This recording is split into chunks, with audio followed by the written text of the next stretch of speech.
Animoto is another fun way to present a project for class. So I went to animoto.com, Animoto.com.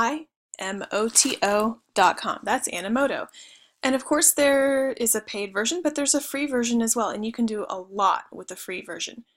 You can create slideshows, you can upload photos, and you can use it to present information. So to log in, I already set up a little account, and all I had to do was put in my email and make up a password.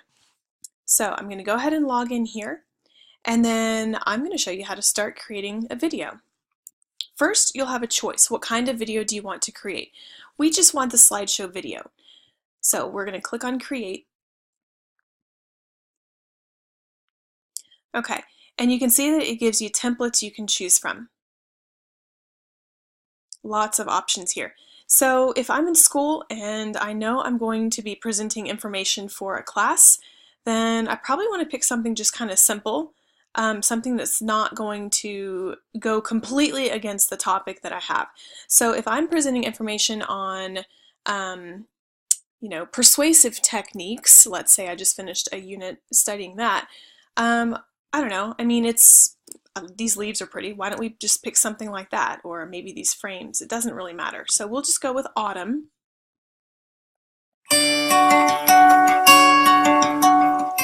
And you can see that music immediately starts playing. That's the music that comes with this particular video. All the videos you create in Animoto come with music in the background.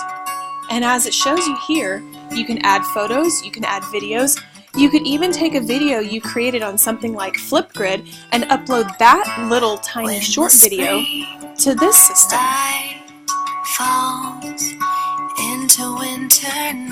So I clicked on Create Video. The music stops. And I can go through and they can give me some basic steps of creating an Animoto video. So I'll click Start. And it says get started by adding some photos, and video clips work too.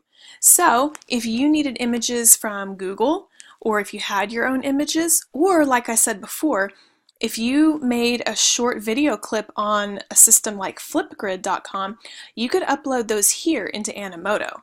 You could make your Animoto really, really interesting.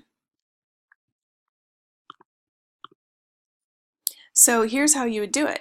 You would click on Upload and upload them directly from your computer, or I could say add some for me, and they'll add some images that you might want to include on your picture. So maybe mine is about persuading someone to start riding a bike.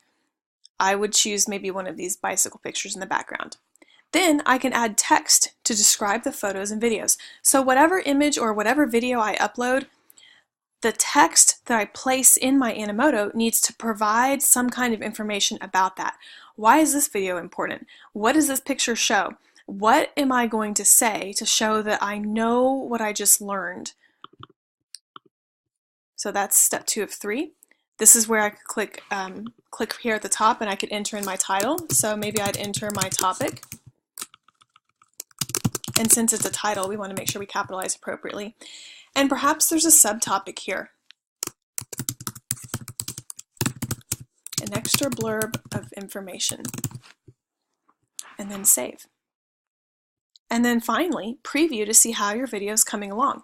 You can jump down here to the preview video at any point. Generating the preview. And you can see it'll take a little bit of time for it to play. These videos are not very long. The longest you can make them, I think, is maybe 5 or 6 minutes. But you could still divide that up and have half of your group create one and half of your group create the second part. So enter my topic, an extra blurb of information, and then here are some pictures that I chose. But remember, I would need to add more text for all of these so that the viewer understands why I'm showing it and what it has to do with my project. If I don't want to see anymore, I can click Continue Editing. And it says, okay, I can keep going. Now check this out. I can also change the song. I can choose anything over here. And you'll notice that the best option is to choose something instrumental, because if you're going to be speaking during the presentation, then you want to make sure that your voice is able to be heard.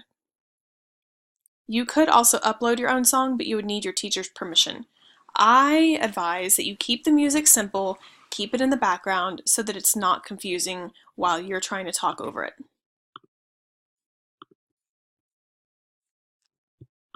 Okay, so I'm going to X out of that. Okay, so let's say these are all the images I uploaded. I know there are repeats here, but let's pretend that each image is different and that each one relates specifically to my research topic. So what I would want to do then is I'd want to add text to all the pictures. So caption, I need to say something about this one. I'm going to add a caption so that when my video plays, it makes sense as to why I'm showing a picture of a wall with a bunch of boots in front of them.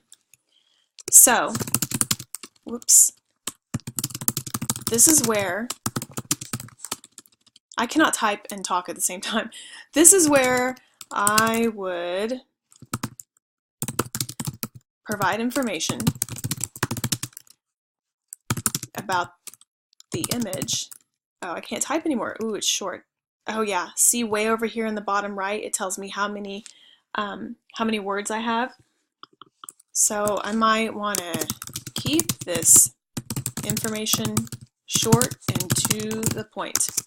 And I've got 5 spots left. And then I could save it here. So you can see how this is really cool, but it's also kind of limiting. And so if you can create videos in Flipgrid, just short little videos, and then upload them into here, it's another way for you to provide information about your project. This is another example of something that you can learn more about simply by getting in here and playing around with all the different information.